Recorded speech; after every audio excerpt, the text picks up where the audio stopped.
Today I am going to discuss very briefly about Shantiparva and Veda Vyasa. Sometimes some short note may be there regarding these two aspects. So it is again for 5th semester major students and it is from Indian political thought. So Shantiparva is an first I am going to discuss about Veda Vyasa. Who was Veda Vyasa? Actually, he was one of the most important sage of ancient India, and his actual name was Krishna Dvaipayan Veda Vyasa. Krishna Dvaipayan Veda Vyasa.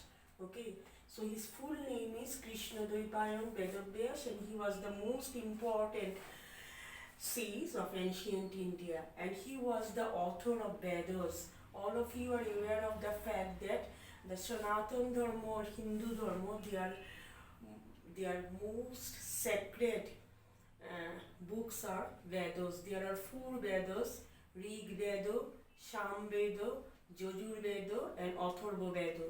So that Veda Vyasa, he was the author of Vedas of Sanatana Dharma, and he had written all the 4 Vedas. Actually, Vyasa means compiler, who compile many things. So he has divided the Vedas into 4 forms, and already I have mentioned the name: Rig, Sham, Yajur, and Atharva Veda. He was also known as incarnation of Vishnu.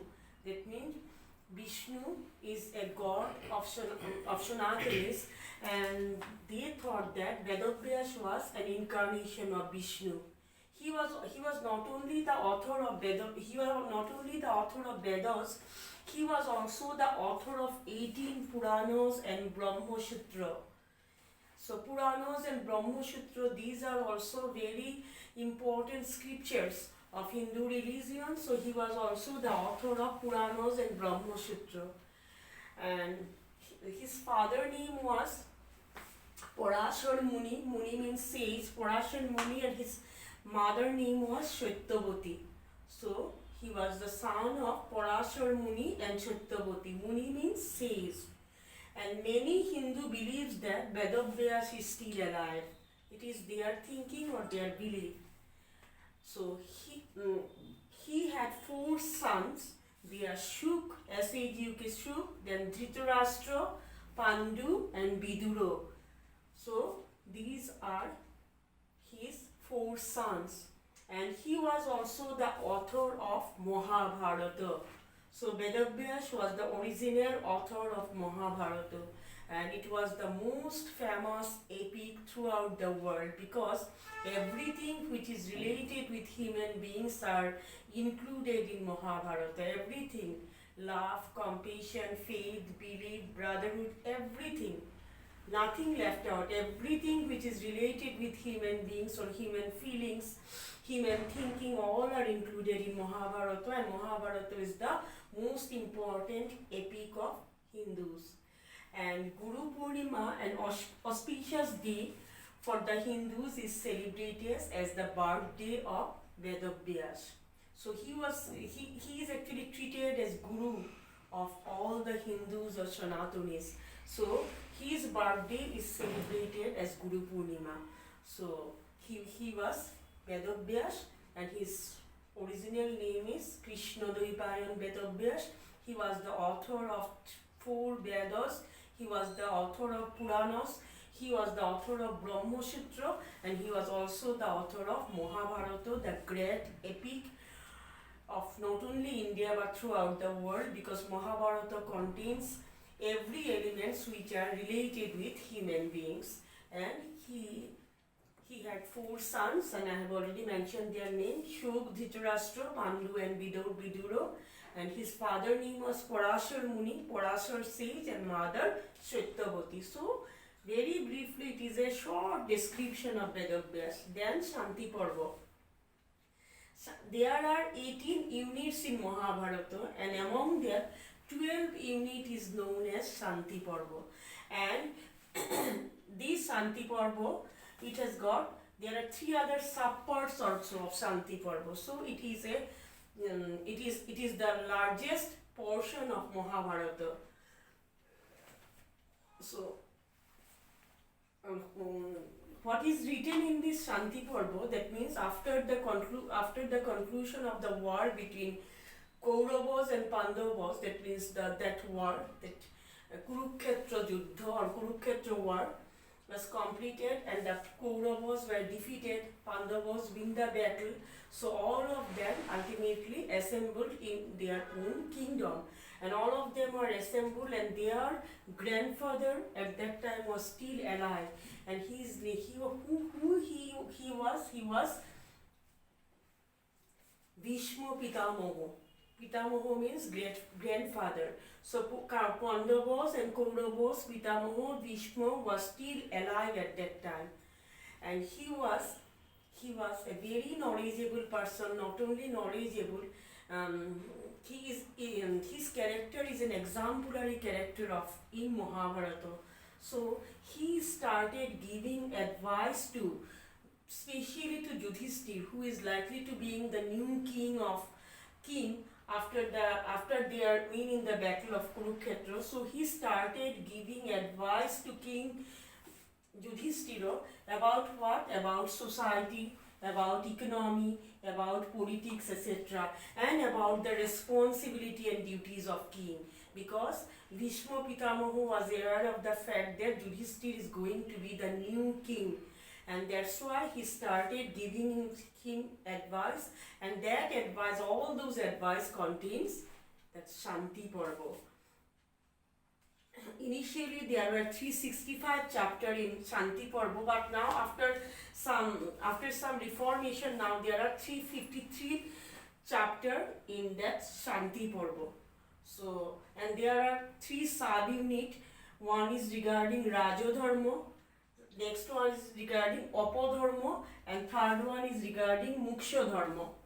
So there are 3 sub-units of Shantiparva. First one is related with Raj Dharma, second one is Apadharma, and third one is Muksha Dharma. Okay, so about the Raj Dharma, if you study the Shantiparva, you will find that they are the Krishnadvaipayan Veda Vyasa discuss about the philosophy of politics and administration, about the origin of the state. He also described the state came into existence for contract, and he also mentioned about 2 contracts. Then duties of king, duties of ministers. Then he said that king enjoy the ultimate power. It is also mentioned in the Shantiparva, the king enjoy the ultimate power, but if sometime king is not in a position to perform his duty properly, that in that case people may take action against him. All these things are clearly written there. Then there are also there are many elements of the state that also mentioned in Shantiparva. These elements are peoples are there, ministers are there, military personnel are there, treasury is there, judicial systems are there, and friends of king are there. All these are the elements of the state, and all these are necessary for running the administration of the state. And in the Shantiparva, he also mentioned that actually who is the lawgiver? Lawgiver was Brahma. Brahma actually entrusted the responsibility to the king to run the administration of the country, and people actually at one time they were living very peacefully, but after a certain period of time they were facing very much problem, and because the people are suffering, and God is also willing to entrust the responsibility to a person to become the lawgiver in the world. So the state came into existence as a result of God's directions and suffering of the people. Okay, so king is the representative of the God, but he should have to obey the duties and responsibilities properly. If he is not able to obey the duties and responsibilities properly, then there is every possibility, or in the Shantiparva it is mentioned that they can go against the king. People can go against the state. And it also mentioned in Shantiparva that there may be various organizations, various societies, various groups in the country, but all they are subordinate to the king. These institutions should have to follow the instruction of the king. So Mahabharata, it was written so many years ago, but there are some practical lessons about the kingship and about the duties and responsibility of the king, which may be still practical. So this is in nutshell about Shantiparva and Veda Vyasa.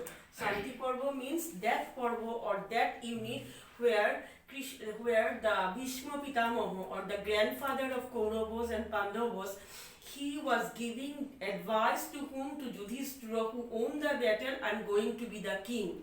So he was giving advice to him regarding the duties and responsibility of the king, responsibility of the minister, then his responsibility towards society, everything. And it contains many chapters, and 3 sub-chapter is also there, and I have already mentioned the name of that 3 sub-chapter also. What are the name of these 3 sub-chapter?